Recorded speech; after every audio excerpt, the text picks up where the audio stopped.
I'm Blitzol, and this is the second part of my 3-part series where I rank all the ultimates in Overwatch 2. This video is about the DPS ultimates. I hope you enjoy, and if you do, please subscribe.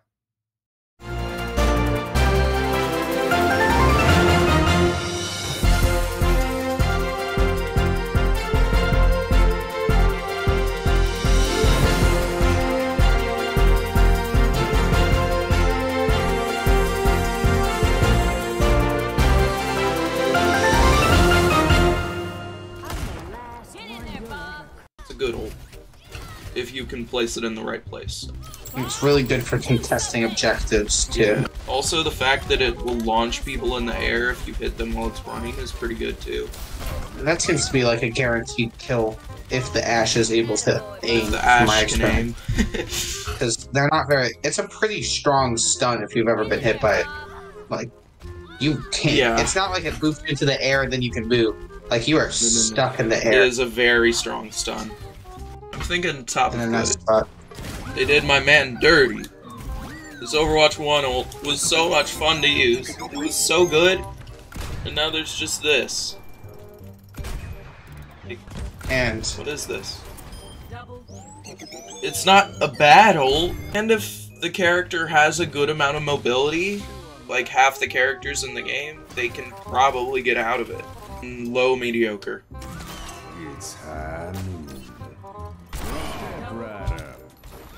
Can be pretty good, but usually it's nothing amazing. If you can get a good flank and you can hide well, it can be very powerful. But most of the time, it's not going to be anything. I'm thinking top of mediocre. It doesn't miss. Echo's ult can be very, very powerful if you do it right. There's a second Echo's bomb. Personally, I think Echo's ult is the first insane tier that we have. It's pretty much a choice of what ult you need at what time, plus you can get multiple, and it refreshes your health, and you still have an extra life after it. It's an insane ult.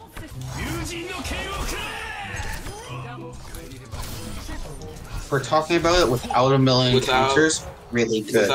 In the right hands, it is a monster. On its own, it's pretty easily counterable by either just being shot at, or if you have movement abilities, or if you have stunning abilities, or if you have ultimates. Hanzo! Wait, why can't I see the stream? Crazy. It's just a zoning tool. It can be comboed with things to be good. Better than that, I think it's kind of not that great. I'd say it's mediocre. Usually, it's not good at all. It's mediocre. I mean, it can be broken, but a good Junkrat knows how to make it really hard to break. Good, great, mediocre, insane. I'd say top of, middle, top good. Top of good. Middle, top good, maybe behind blade. Well, actually, no, above a blade, above a blade. Above blade. That is literally either insane or top of great. No question. What is there to think about? Counters high. It counters Ashe. Caught them without movement abilities, or like you just wait a second for them to use some movement abilities, it could be good. And even then, if they have the movement abilities, you have the wolf. Yeah. I think we go with our second ever insane. One of the worst ults in the game, honestly. What? What you talking about? You're so easy to kill in it. You die. Yeah, but if you're like behind this tracer right here, she won't see you. Yeah, and you get their whole front line. I'd say it's bottom of. The rest of her team will turn around and murder you instant. Top of mediocre because it can one-shot a tank. It gets you killed more than it kills. Awesome. Pretty good.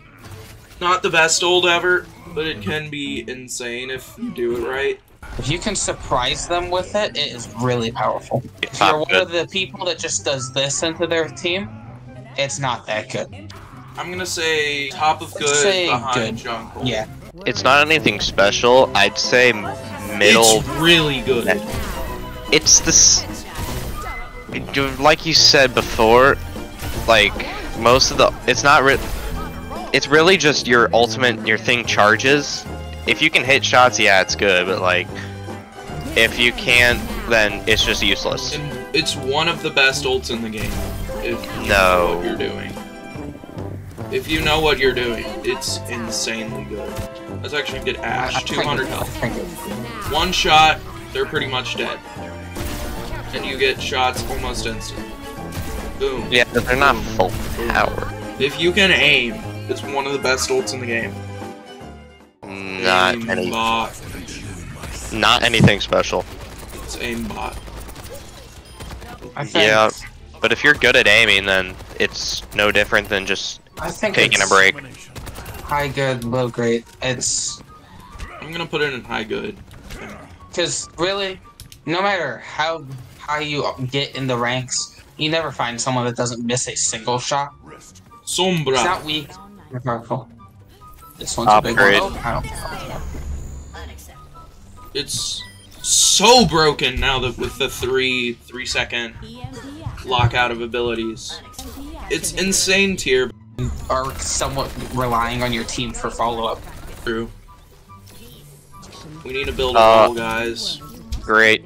I think it's a pretty good ult. I don't think it's great. It's really great.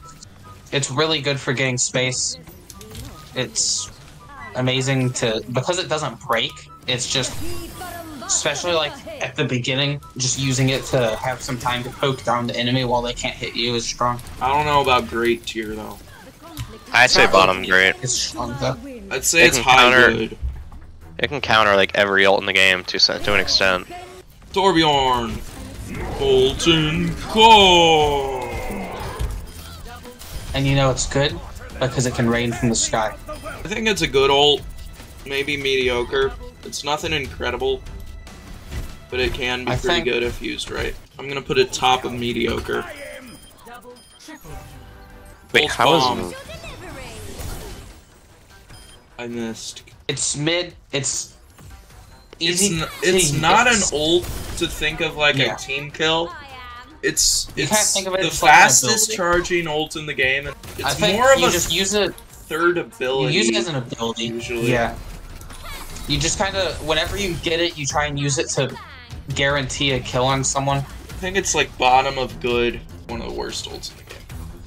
I disagree. All hacks, it's good, but usually it doesn't. No one can hide. Amazing. The amount of information, it's all about how well your team uses the information.